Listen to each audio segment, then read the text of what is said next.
mitosis, that means not actually cell division but the division of chromosome, वो भी किस तरीके से। सो माइटोसिस का मतलब यहाँ पर इक्वेशनल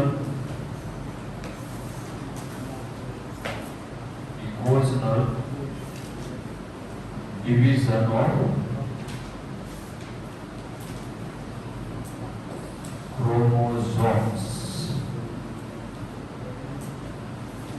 ओके, उसको क्या बोलेंगे यहाँ पर?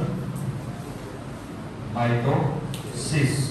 जस्ट फॉर द एग्जाम्पल, मान लो कि कोई एक सेल, फ्रेश सेल हमारे पास है यहाँ पर।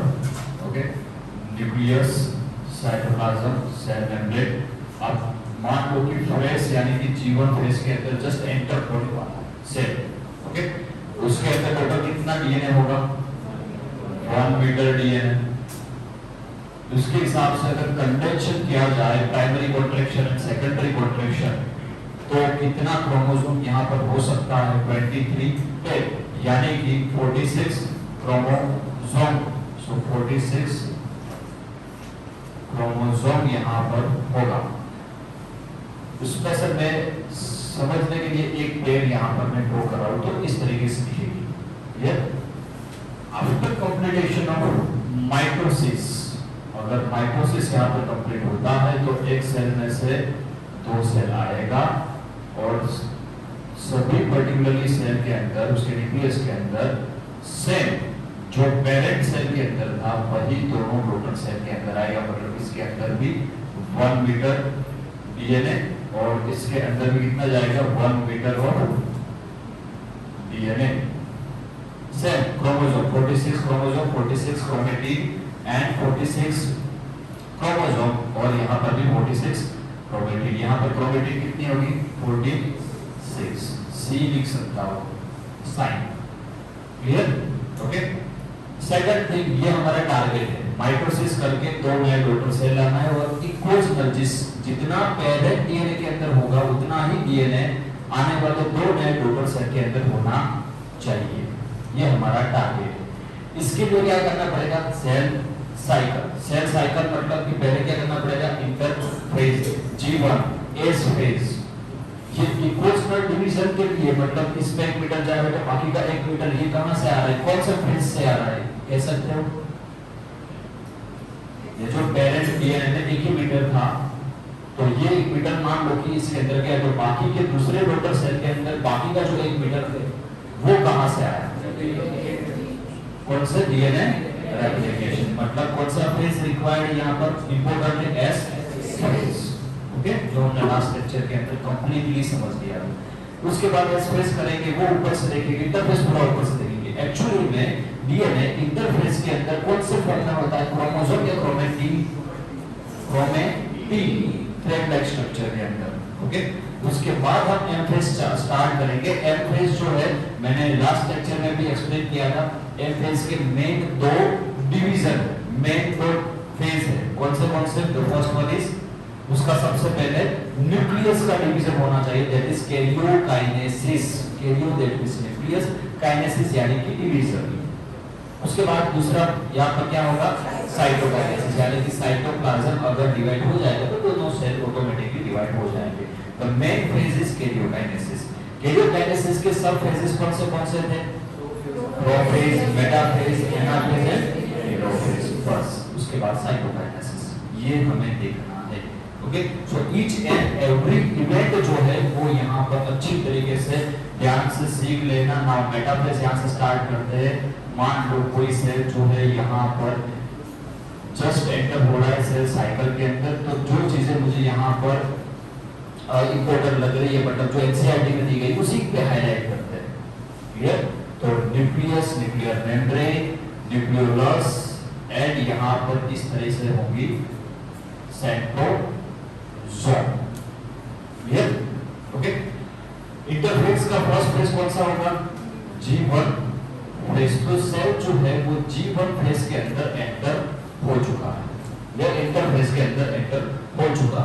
तो इसके अंदर यहाँ पर कितना डीएनए हो सकता है? वी नो दैट कि भाई यहाँ पर होगा 1 मीटर डीएनए, उस 1 मीटर डीएनए में से कितने क्रोमोसोम होंगे? टोटल 23 पेयर्स, यानी कि 46 क्रोमोसोम्स। तो वो भी यहाँ पर लिख लेते हैं। चलिए, इसके अंदर यहाँ पर है अभी 1 मीटर डीएनए, उसके हिसाब से यहाँ पर 46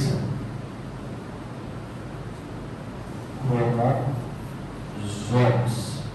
और उसके हिसाब से यहाँ पर 46 क्रोमेटिड्स। क्लियर? ओके। यही सेल जो है जीवन में क्या करेगा? एस फेज के लिए जो चीजें चाहिए, जो रिक्वायर्ड है, उसका प्रिपरेशन, वो सब चीजें बना देगा। कौन से मेन चीजें बनाता है? Mainly protein, enzymes, raw material of new DNA strand, उसके लिए जो रॉ मटेरियल चाहिए ना, वो सब मोनोमर्स, न्यूक्लियोटाइड्स के फॉर्म में बना देगा, जो हम 9th चैप्टर में डिटेल में सीखेंगे। सो बाकी सब रॉ मटेरियल यहाँ पर बन चुका है और सेल जो है वो एस फेज में आ चुका है। मान लो ये उसका एस फेज, यहाँ पर है एस फेज। एस फेज के अंदर 4 चीजें मैंने आपको याद रखने के लिए बोला था। This one is S phase, synthesize phase, DNA synthesis, DNA replication यहाँ पर होने वाला है। मेन रिएक्शन होगी DNA replication। ओके, क्या होगा? कौन सी 4 चीजें यहाँ पर होगी? DNA भी डबल, फिर क्रोमेटिड्स भी double, but chromosome remaining same, और 4 सेंट्रोसोम भी डबल। तो यहाँ पर सेंट्रोसोम भी डबल हो जाएगा। चलिए, ये हो गया सेंट्रोसोम डबल। उसके बाद सेकंड थिंग, यहाँ पर टोटल कितने मीटर हो जाएगा? ये पहले क्रोमोसोम इस तरीके से था, एक क्रोमेटिड थी। अब जो नया डीएनए बन रहा है, जो कॉपी डीएनए बन रहा है, क्रॉस कॉपी डीएनए बन रहा है, वो उसके साथ एज अ सिस्टर क्रोमेटिड यहाँ पर जुड़ जाएगा। ईच एंड एवरी क्रोमोसोम और क्रोमेटिड के साथ एक नई सिस्टर क्रोमेटिड यहाँ पर सिंथेसाइज होगी। क्लियर? ओके। अब यहाँ पर अब हम देखें तो कितने मीटर हो गया डीएनए? 2 मीटर डीएनए यहाँ पर देखने को मिलेगा। उसके बाद 46 chromosome remaining same, chromosomes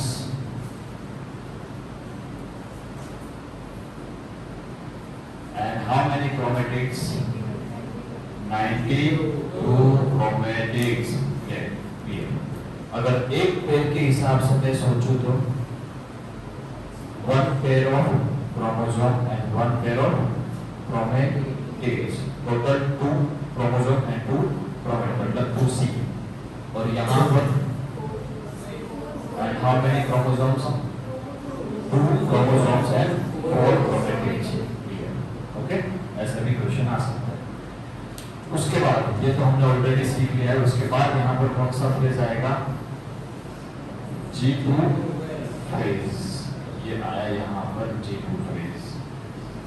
G2 phase के अंदर यहाँ पर जो 2 सेंट्रोसोम है वो ऑपोजिट पोल की तरफ जाने के लिए मूव करना स्टार्ट करते हैं। जस्ट स्टार्ट किया इन्होंने, ऑपोजिट पोल की तरफ फॉरवर्ड होना स्टार्ट किया, मूव करना स्टार्ट किया। ओके। और जी फेज के अंदर, G2 फेज के अंदर जो भी चीज हो रही है, कुछ अगर बन रहा है प्रोटीन एंजाइम, तो वो किसके लिए होगा?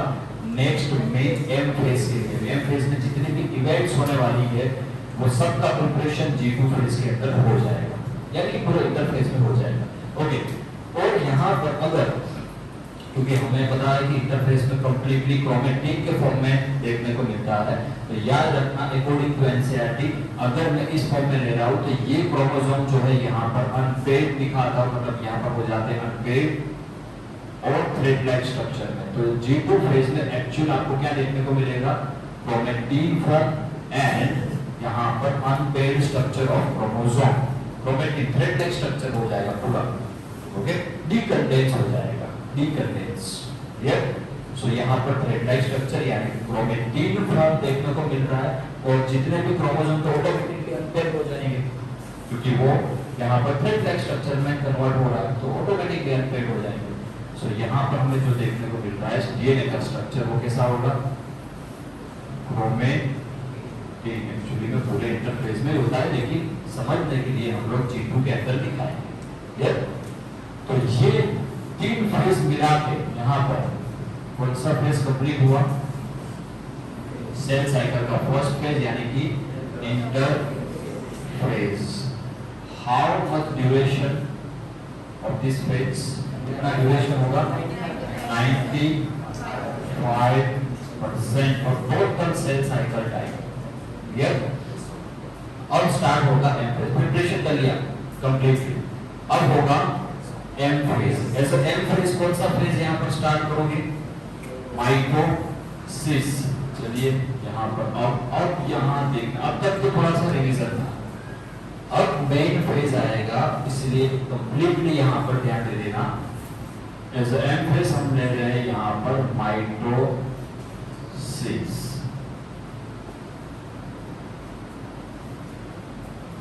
और माइटोसिस का फर्स्ट फेज कौन सा होगा?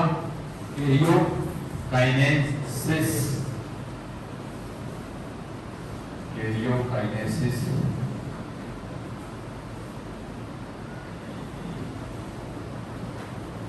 कैरियोकाइनेसिस हम स्टार्ट करेंगे यहाँ पर। और कैरियोकाइनेसिस के कितने फेज होंगे total? 4। Prophase, metaphase, anaphase and telophase. बस एक को अच्छी तरीके से देखना है, सीखना है। उस इवेंट में क्या होता है वो डिटेल में यहाँ पर हमें पढ़ लेना है। क्लियर? चलिए स्टार्ट करते हैं। सबसे पहले प्रोफेज। प्रोफेज जो है उसकी अर्ली इवेंट कैसी होगी और जो एंड में इवेंट होगी वो कैसी होगी? लेटर इवेंट जिसे हम बोलेंगे। ओके, शुरुआत से लेकर अंत तक। शुरुआत में कैसा दिखेगा फेज? प्रोफेज के अंदर सेल कैसा दिखेगा? और एंड में ओके लेटर प्रोफेज के लेटर फेज में कैसा दिखेगा? तो 2 फेज प्रोफेज के देखना है, अर्ली एंड लेटर। क्लियर? याद रखिएगा यहाँ पर जैसे ही सेल जो है मैच्योर होने के बाद, ग्रो करने के बाद, वो अगर प्रोफेज में उसके भी अर्ली फेज में यहाँ पर अगर एंटर होता है तो उसके अंदर 4 चीजें, 3 स्टेप याद रखना है कंप्लीटली, समझ में आ जाएगा पूरा। Okay, 3 step, main 3 step NCERT को लिख दिया। ओके, पहला 4 चीजें डिसअपियर हो जाती है। ये एमसीक्यू में बहुत बड़ा है। 4 चीजें जो है डिसअपियर होना शुरू होगी अर्ली फेज में, लेटर में डिसअपियर हो जाएगी। तो हम दोनों ही फेज जो है, प्रोफेज के दोनों ही इवेंट जो है वो साथ में ही समझते हैं। चलिए यहाँ पर मैंने ड्रॉ किया letter. So early and later prophase, इसे हम क्या नाम देंगे? prophase। चलिए अर्ली के अंदर क्या होगा? तो जो 4 चीजें हैं वो कौन सी? तो ER, Golgi complex, nuclear membrane और न्यूक्लियोलस। यहाँ पर लिख लेता हूँ ER, Golgi body, nuclear membrane and last one is nucleolus. ये 4 चीजें यहाँ पर डिसअपियर हो जाएगी। डिसअपियर होना स्टार्ट होगी अर्ली फेज में, लेटर में डिसअपियर हो जाएगी। Okay, disappear. ये 4 चीजें याद रखना, एमसीक्यू के लिए बहुत इंपॉर्टेंट है। चलिए मैं ये गोल्गी कॉम्प्लेक्स को बता नहीं सकता, तो न्यूक्लियर मेम्ब्रेन एंड न्यूक्लियोलस यहाँ पर मैं बता सकता हूँ। सो फर्स्ट स्टेप यहाँ पर ये जो है वो डिसअपियर होना स्टार्ट होगी यहाँ से। इस तरीके से आप दिखा सकते हैं न्यूक्लियर मेम्ब्रेन को डिसअपियर होना जो शुरुआत हो रही है वो इस तरीके से आप दिखा सकते हैं। और यहाँ पर आते आते ऑलमोस्ट डिसअपियर हो गई होगी। यहाँ पर आप किस तरीके से इसका डिसअपियर होना दिखा सकते हैं। और यहाँ पर एज ए न्यूक्लियोलस रिपोर्ट देखने को मिल रहा है किस तरह से डिसअपियर हो रही है। ओके, तो ऐसे एक इवेंट दिमाग में लाइव लेक्चर में और लाइव डायग्राम से समझ में आएगा, इसलिए मैंने पहले डायग्राम ड्रॉ नहीं की। ओके, तो साथ में सीखते जाएंगे। तो फर्स्ट स्टेप कौन सा हुआ? 4 चीजें डिसअपियर होगी। कौन सी? Complex, nucleolus. ओके, अर्ली में स्टार्ट होगा और लेटर में कंप्लीटली डिसअपियर हो जाएगा। Okay, that is first phase. Second phase ये होगा कि जो सेंट्रोसोम जो 2 यहाँ पर बने थे वो यहाँ पर और मूव करना स्टार्ट तो कर दिया था और मूव कर देते। मान लो कि यहाँ पर ये दूसरा सेंट्रोसोम ऑपोजिट पोल के डायरेक्शन में जाने के लिए यहाँ तक पहुंच गया है, ओके, अर्ली के अंदर। तो लेटर के अंदर क्या होगा, और थोड़ा सा आगे बढ़ेगा। मान लो कि ये सेंट्रोसोम और ये ऑलमोस्ट ऑपोजिट पोल तक पहुंच चुका है। ये समझ में आया? ओके, क्लियरली देखने को मिल रहा है कि धीरे धीरे जा रहा है आगे, और वहां पर लेटर प्रोफेज के अंदर ऑलमोस्ट पहुंच गया है। क्लियर? ओके। और तीसरा स्टेप, ये दूसरा स्टेप था। तीसरा स्टेप जो है कि जितने भी क्रोमोसोम जो है वो यहाँ पर फिर से पेयर बना लेंगे और फिर से अपने कंडेंस फॉर्म में आ जाएंगे। कंडेंस फॉर्म यहाँ पर बना देंगे क्रोमोसोम। तो यहाँ पर ऐसा दिखा रहे हैं कि भाई ये जस्ट कंडेंस फॉर्म में आ रहे हैं ऐसे, और फिर से रीपेयरिंग कर रहे हैं, मतलब कि फिर से पेयर बना रहे हैं। ये तो अर्ली फेज में फिर एक धीरे धीरे से कंडेंस फॉर्म में आ रहे हैं और ऑलमोस्ट लेटर के अंदर यहाँ पर कंप्लीट कंडेंस फॉर्म यहाँ पर दिखेगा और पेड़ भी कंप्लीटली बना। Clear? Okay, as it is 2 metre 46 chromosome and 92 chromatids. समझ में आया? ओके, तीन स्टेप कौन से यहाँ पर nuclear membrane, ER, Golgi complex and nucleus disappear हो जाएंगे लेटर के अंदर। फिर मूव करना स्टार्ट करते, ऑलमोस्ट ऑपोजिट पोल तक मूव कर लेंगे सेंट्रोसोम्स एंड कंडेंस फॉर्म में आ जाएंगे। जो G2 में क्रोमेटिन फॉर्म में थे वो क्रोमोसोम से कंडेंस होकर रीपेयर में अरेंज हो जाएंगे, पेयरिंग में अरेंज हो गए, रीपेयरिंग कर देंगे। ओके, तो ऑलमोस्ट कंडेंस फॉर्म यहाँ पर बनेगा, यहाँ पर जस्ट हो रहा है बिगिनिंग एंड एंड। क्लियर? समझ में आया पूरा कंप्लीट विदाउट? सर मतलब कंडेंस फॉर्म में जाने से तो सर उसमें क्यों इसमें नहीं, ये समझने के लिए इंटरफेस में यहाँ पर ये तो देख ही नहीं सकते हम लोग इवेंट, क्यों? न्यूक्लियर मेम्ब्रेन बीच में, बट समझना तो है। अदरवाइज आप समझोगे कैसे कि 46 क्रोमोसोम 92 क्रोमेटिन कैसे हुई? आपको इसको यहाँ से कंडेंस फॉर्म में लेना पड़ेगा तभी समझोगे ना। और G2 के अंदर ऑलमोस्ट क्रोमेटिन फॉर्म, क्योंकि ओरिजिनलिटी तो क्रोमेटिन फॉर्म की है ना, तो यहाँ पर आपको क्रोमेटिन फॉर्म दिखाना पड़ेगा, कोई एक फेज में तो अच्छी तरीके से दिखाना पड़ेगा। ओके, और फिर धीरे धीरे से इस तरीके से भी यहाँ पर फिर से कंडेंस फॉर्म आ जाएगा, यहाँ पर डी कंडेंस होगा, यहाँ पर कंडेंस फॉर्म, और फिर से कंप्लीट कंडेंस एंड रीपेयर, यानी कि 23 पेयर कंप्लीट हो गए। ये एनसीईआरटी में लिखा हुआ है, एनसीईआरटी के वर्ड्स। ये समझ में आया? महेश्वरी जी कहाँ अटका हुआ है? बोलिए।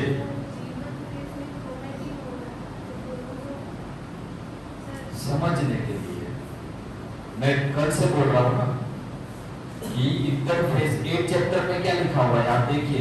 एक चैप्टर में पूरे इंटरफेस में पूरा डीएनए कौन से फॉर्म में होगा लिखा हुआ है, समझ में आया?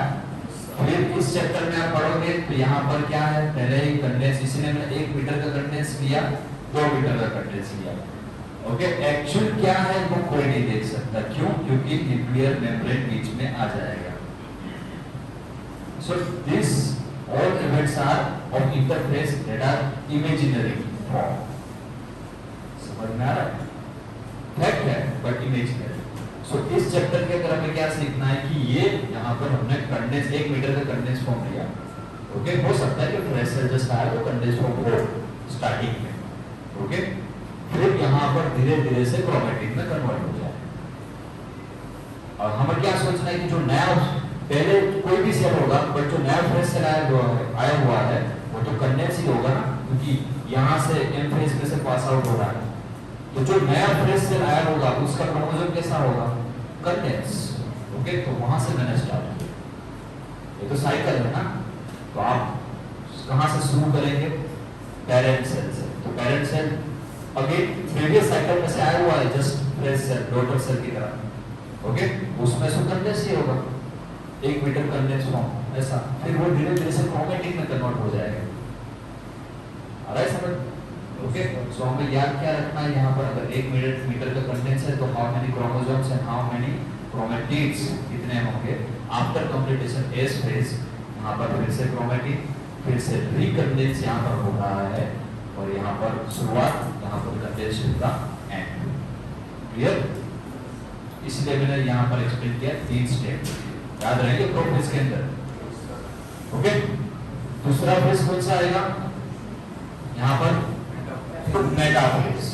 चलिए यही सेल कंटिन्यूअसली आगे लेते हैं, ये सेल जो है उसकी नेक्स्ट इवेंट में जाएगा, यानी कि मेटाफेज के अंदर। मेटाफेज के अंदर सेल जो है एलोंगेट हो जाएगा, मतलब थोड़ा सा इस तरीके से ओवल सेल दिखेगा, और ऑलमोस्ट सेंट्रोसोम जो है वो ऑलमोस्ट अपने अपोजिट पोल तक पहुंच जाएंगे यहाँ पर, और उसमें से स्पिंडल्स भी फॉर्म हो जाएगी। मेटाफेज के अंदर स्पिंडल्स भी फॉर्म हो जाएंगे। स्पिंडल्स किससे फॉर्म होती है, कौन से प्रोटीन से फॉर्म होती है? Actin protein. 2016 नीट का फेज 2 का क्वेश्चन। सेकंड थिंग, यहाँ पर एक इमेजिनरी बेस बना रहता है, मिडल लाइन इमेजिनरी, जहां से यहाँ पर क्रोमोसोम या फिर क्रोमेटिड्स कहीं पर भी, अगर हम सीख रहे हैं फेज के अंदर डिवीजन, क्योंकि हमें किसका डिवीजन करना है एक्चुअली में? क्रोमोसोम का। ओके, तो क्रोमेटिड सेपरेट हो रही है, क्रोमोसोम सेपरेट हो रहे हैं, व्हाटएवर जो भी सेपरेट हो रहा है इस इमेजिनरी लाइन से सेपरेट होगा। क्लियर? ओके, सो इस लाइन को यहाँ पर नाम दिया है, एक प्लेट की तरह नाम दिया है, that is metaphase plate. Metaphase plate, इस प्लेट पे ही अरेंज होके जो भी यहाँ पर डीएनए मटेरियल है, जेनेटिक मटेरियल है, वो हाफ हाफ या फिर इक्वल डिवाइड होगा नए सेल में जाने के लिए। क्लियर? ओके, मेटाफेज का ये अर्ली फेज लिया है मैंने।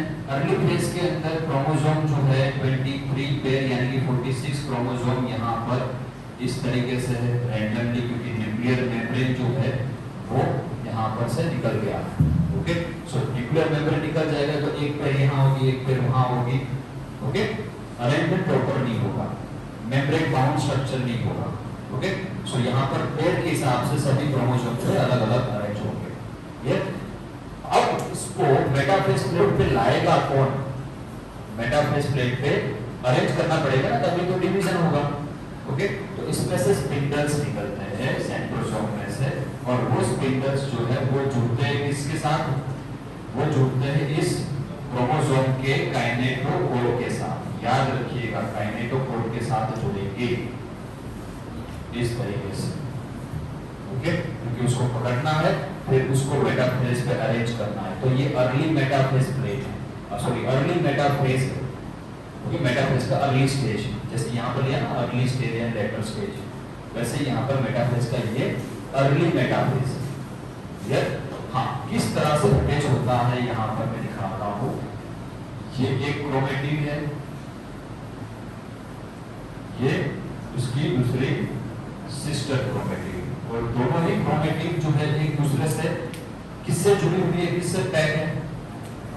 प्रोटीन से बनी हुई एक डिस्क शेप की स्ट्रक्चर, हेयरपिन स्ट्रक्चर, जिसे हम क्या बोलेंगे? काइनेटोकोर।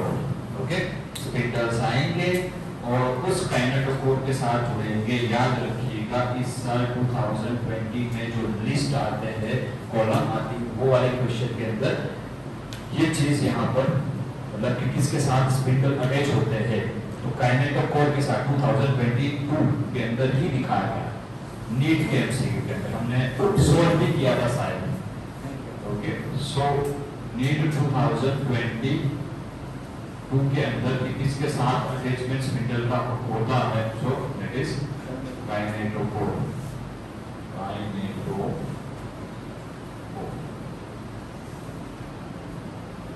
याद रखिएगा। So this is the early event of metaphase। ये हो गई early metaphase, early stage। फिर होगा उसका लेटर फेज। ओके, तो यहाँ पर अर्ली फेज में क्या होता है, स्पिंडल्स निकलते हैं काइनेटोकोर के साथ, उस तरीके से जुड़ते हैं। ओके,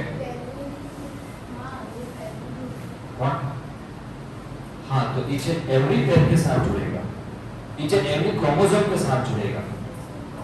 एक टारगेट रखना, हमें क्या चाहिए, पेरेंट सेल की तरह नए डॉटर सेल, एग्जैक्टली। ओके, समझ रहे हैं?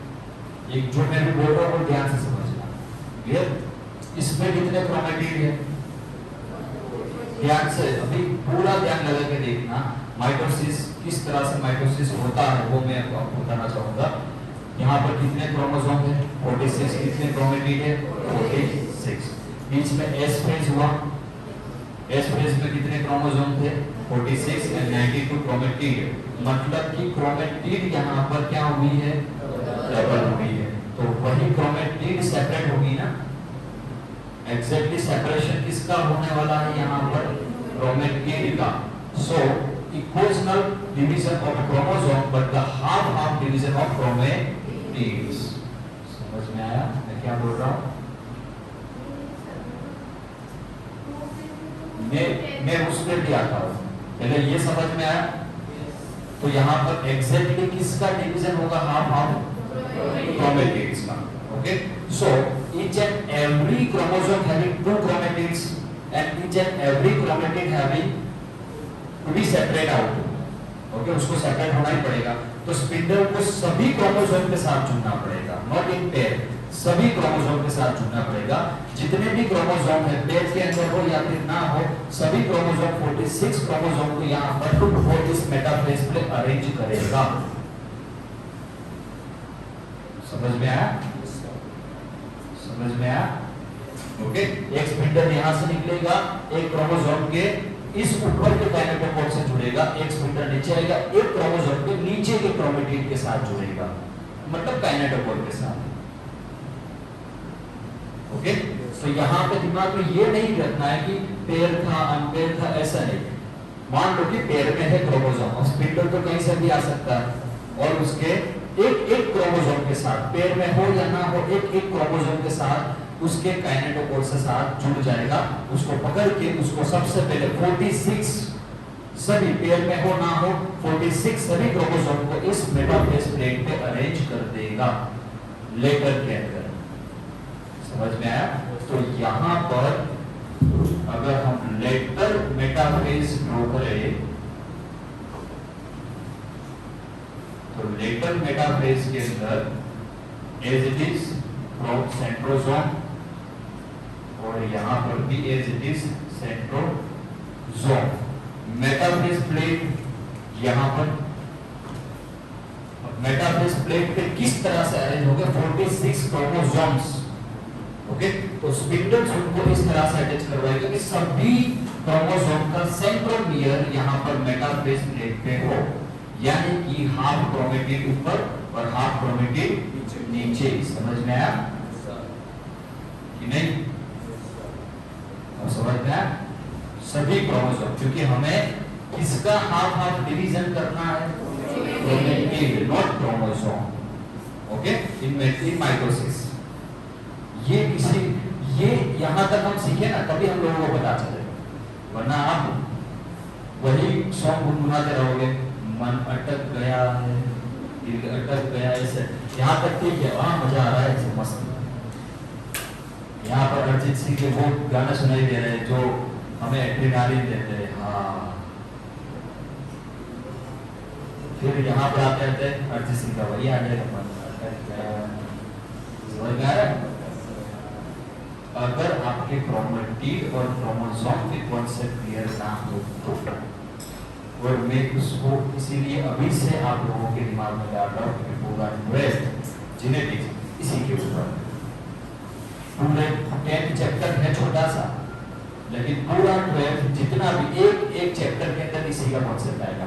और इससे भी सबसे ज्यादा इंपॉर्टेंट है मियोसिस। हाँ, लेकिन ये आएगा तो मियोसिस आराम से आएगा। अब तक कोई डाउट, कोई कंफ्यूजन? कंप्लीट? ओके, ओके, इसको माइटोसिस मेटाफेज प्लेट पे अरेंज किसने किया? स्पिंडल्स ने इस तरीके से पकड़ के, ओके, बहुत सारे होंगे 46। ओके, मुझे कह सकते हो यहां पर कि ये जो लेटर मेटाफ्रेज है, दिस वन इज लेटर मेटाफ्रेज। यहां पर जो मेटाफ्रेज प्लेट है, उस मेटाफ्रेज प्लेट के ऊपर कितने क्रोमेटिड है और नीचे कितने क्रोमेटिड है? ऊपर 46 क्रोमेटिड और नीचे 46 क्रोमेटिड, और टोटल मिडल में, मतलब उसके ऊपर जो अरेंज हुए हैं वो कितने क्रोमोसोम्स है? क्रोमोसोम्स जो मेटाफेज प्लेट पे कंप्लीटली अरेंज हुए हैं वो टोटल कितने क्रोमोसोम्स? अभी सेपरेट नहीं हुआ, कुछ भी सेपरेट नहीं हुआ, 46 क्रोमोसोम। ओके, समझ में आया? 46 क्रोमोसोम्स। क्लियर? ये 46 ऊपर जाएंगे, वो 46 नीचे जाएंगे, क्लियर? सेपरेट हो जाएगा half of division of chromatid, chromosome का नहीं, क्रोमेटिड का सेपरेशन होने वाला है, क्रोमोसोम का नहीं। ओके, सो अब आपको ये पूरा ऑब्जर्वेशन जो काउंटिंग है वो टेलोफेज में करना है। अब जो इवेंट आ रही है उसके अंदर क्या हो रहा है वही देख रहे हैं। ओके, उसके बाद यहां पर कौन सी इवेंट आएगी? मेटाफेज के बाद एनाफेज। एनाफेज के अंदर क्या होता है? एनाफेज के अंदर यहां पर सेल एज इट इज इस तरीके से, और स्पिंडल्स जो है वो कॉन्ट्रैक्ट हो जाएंगे, अपने ऑपोजिट पोल की तरफ कॉन्ट्रैक्ट होके ऑपोजिट पोल की तरफ जाएंगे, सेंट्रोसोम की तरफ जाएंगे। और एक कॉन्ट्रैक्शन की कैपेसिटी प्रोटीन के स्ट्रक्चर के पास ही हो सकती है। तो यहां पर ऐसे कॉन्ट्रैक्ट हो गए, ओके, और ये अगेन मेटाफेज प्लेट को एज इट इज यहां पर ऐसे रखते हैं। क्लियर? ओके, तो separate half of division of chromatids, यहां पर इस क्रोमेटिड को यहां पर ले जा रहा है, ये स्पिंडल्स उसी की सिस्टर क्रोमेटिड को यानी कि कोटि को यहां पर ले जा रहा है। ओके, दूसरी क्रोमेटिड जो है वो यहां पर जा रही है, क्योंकि खींच रहे हैं ना, तो दोनों ही आर्म्स इस तरह से हो जाएंगे, और उसी से क्वेश्चन बनता है, उसमें से क्वेश्चन बनता है। कैसा क्वेश्चन बनता है मैं डिस्कस करता हूं थोड़ी देर के बाद, लेकिन यहां पर समझ में आया? ओके, ऐसे ऑपोजिट पोल में 46 क्रोमेटिड, 46 सिस्टर क्रोमेटिड्स जा रही है, कॉपी जा रही है, तो इक्वल कैरेक्टर्स डिवाइड हो जाएंगे।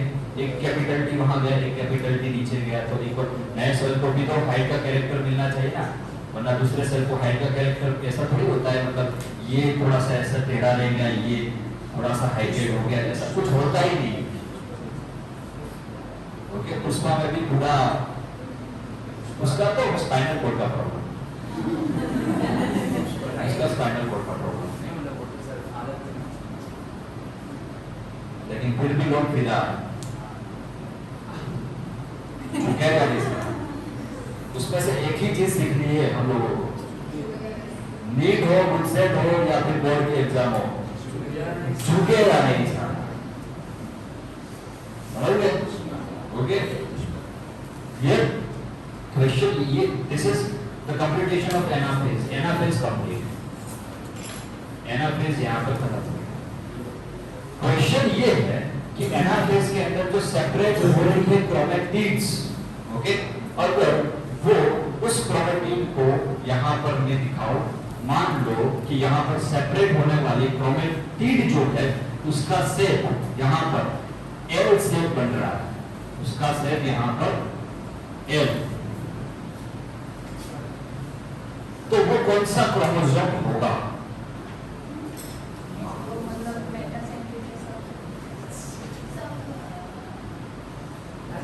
सही पकड़े, सही पकड़े, एग्जैक्ट। अगर यहाँ पर से सेपरेट होने वाली क्रोमेटिड जो है वो सेपरेट हो रही है, और एनाफेज में कुछ यहाँ पर एल शेप की क्रोमेटिड बन रही है, क्योंकि सेपरेट होगी तो आर्म्स थोड़े से मुड़ जाएंगे। ओके, तो अगर एल शेप बन रहा है तो वो आगे के फेज में कौन सा क्रोमोसोम होगा मेटासेंट्रिक, सब मेटासेंट्रिक, टीलोसेंट्रिक, एक्टोसेंट्रिक, सब मेटासेंट्रिक। दिमाग में गया? ये भी नीट 2022 का क्वेश्चन था। इस 10th चैप्टर में से 5 से 6 क्वेश्चन मैंने देखे थे अप्रोक्स। हर साल 4 से 5 क्वेश्चन तो होते ही। समझ में आया कि नहीं? वैसे सेम भी याद रखना, यहाँ से क्वेश्चन आता है। बोलो अब आपसे सब मेटासेंट्रिक है क्या? मेटासेंट्रिक को किसी को पता ही नहीं होगा तो फिर उसको क्या लगेगा? नेम तो बात जोरदार हार्ड है यार, आउट ऑफ सिलेबस पूछते हैं, वो किसको लगेगा? अदर इंस्टीट्यूट को। हमें बच्चे हैं ना। फिर आपको तो पूछेगा एग्जाम में, आपके बाजू में होगा ना और ये तो आएंगे नहीं, कोई और इंस्टीट्यूट है, यार ये क्वेश्चन नहीं आता है मुझे यार, एक बार पूछा आपने इग्नोर किया, हाँ दूसरी बार पूछा क्योंकि आपका कॉन्सेंट्रेशन लगा हुआ है, आपको सब आता है, तीसरी बार छोटी बच्ची हो गया इतना समझ में नहीं आता। हाइपर सेंसिटिव, हाइपर एक्टिविटी निकल जाता है, काम करने हैं दारू।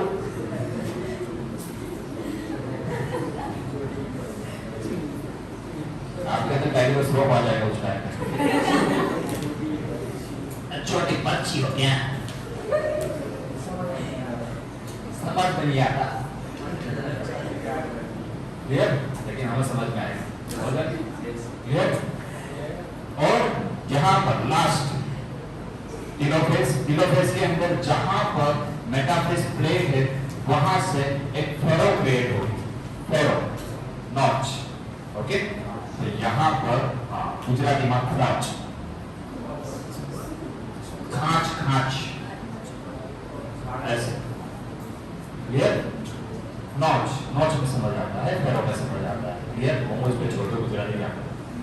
ओके, सो और क्या होगा, जो जितने भी स्पिंडल्स थे वो सब यहाँ पर डिसअपियर हो जाएंगे, और जो चीज प्रोफेज में डिसअपियर हुई थी वो यहाँ पर फिर से रीअपियर हो जाएगी, फिर से दिखने लगेगी। कौन सी चीज दिखने लगेगी? तो यार bodies and nuclear membrane and nucleolus. तो यहाँ पर टीलोफेज के साथ आप यहाँ पर देख सकते हो कंप्लीट ऐसा लगेगा कि न्यूक्लियस का डिवीजन हुआ है। देखो न्यूक्लियस डिवाइड हुआ, यही तो करना था कैरियोकाइनेसिस। ओके, और यहाँ पर स्पिंडल्स चली गई है तो यहाँ पर सभी क्रोमेटिड अपनी अपनी पेयर के साथ अरेंज हो जाएगी और क्रोमोसोम में। Okay clear. अब गिनो, मैंने बोला टीलोफेज के हिसाब से अब गिनो, न्यूक्लियस आ चुका है, अब उसको उसके अंदर मुझे आप गिन के दिखाओ कि each and every nucleus having how many chromosomes, how many chromatids, DNA कितने लेंथ का होगा इसके अंदर? 1 मीटर ऑफ DNA। यहाँ पर 46 chromosomes and 46 chromatids is equal to 7। समझ में आया? इसके अंदर DNA 1 metre DNA, 46 chromosomes and 46 chromatids। हो गया इक्वल डिवीजन।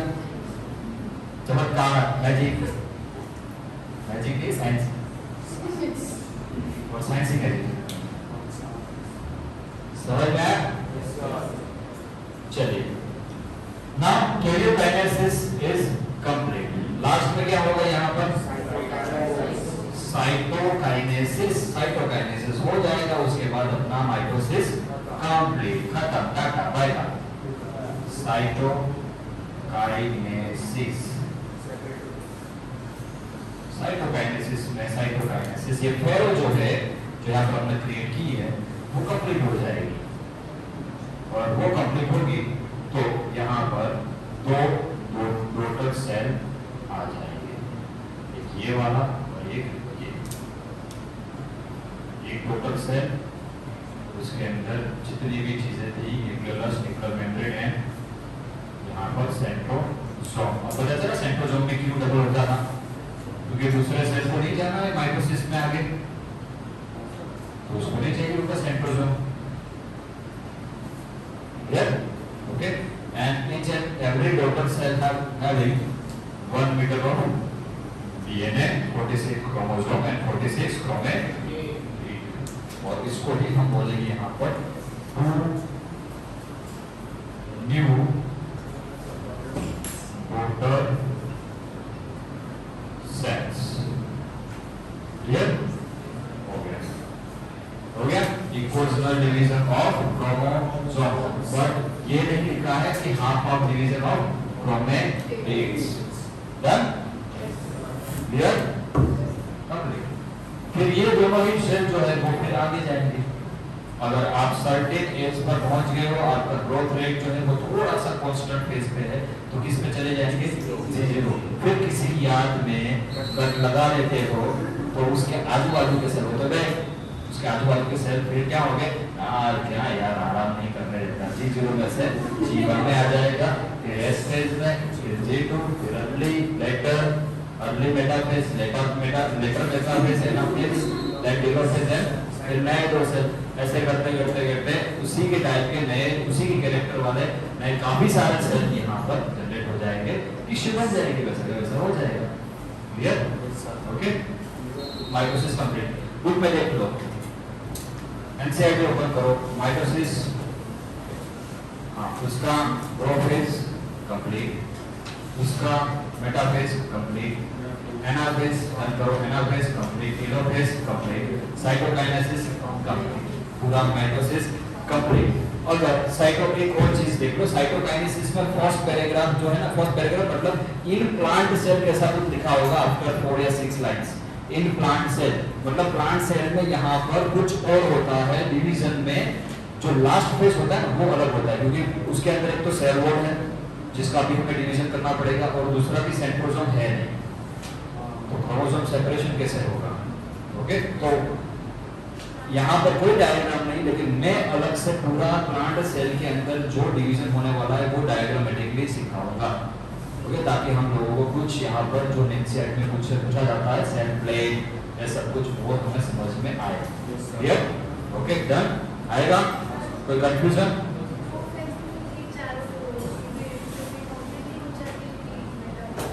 अर्ली प्रोफेज में यहाँ पर डिसएपीयर होना स्टार्ट होती है, लेटर के अंदर ऑलमोस्ट कंप्लीट, उसका मतलब होता है थोड़ी थोड़ी तो दिखेगी, उसके थोड़े थोड़े से निशान दिखेंगे, लेकिन मेटाफेज में जाओगे कंप्लीट डिसऑर्डर, यानी कि आप लोगों को पूछा जाए कि complete disappearance of this four things कौन से फेज में देखने को मिलेगा, तो कौन सा होगा?